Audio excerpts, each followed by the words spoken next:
Sing tak tampa sing bisa ngayemke ati rasa tresno welas asih kang tulus suci rasa tresno iki ora kena diapusi karo kowe kandolaning ati.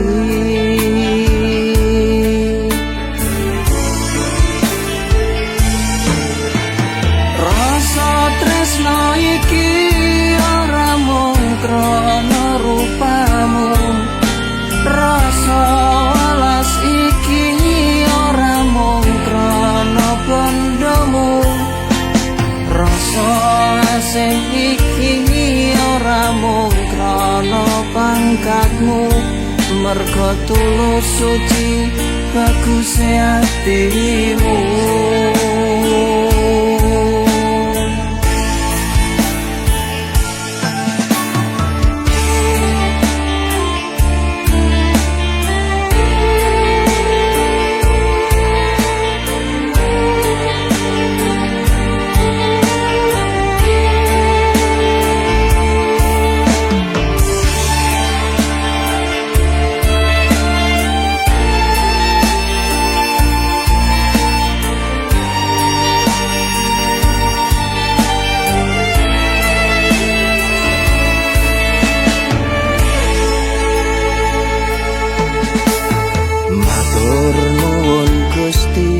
Wis paring garwa gemati bakal tak gandoli hingga tumekaning pati ora bakal hilang ora bakal nyulayani janji suci lan katresnan niki.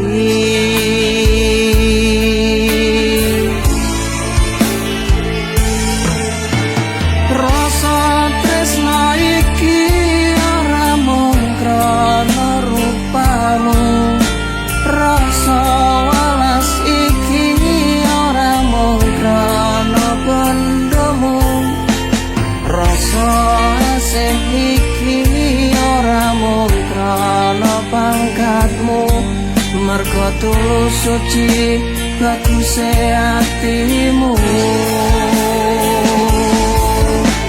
rasa tresno iki ora mung krana rupamu rasa welas iki ora mung krana bandhamu rasa asih iki ora mung krana pangkatmu merga tulus suci bagus atimu.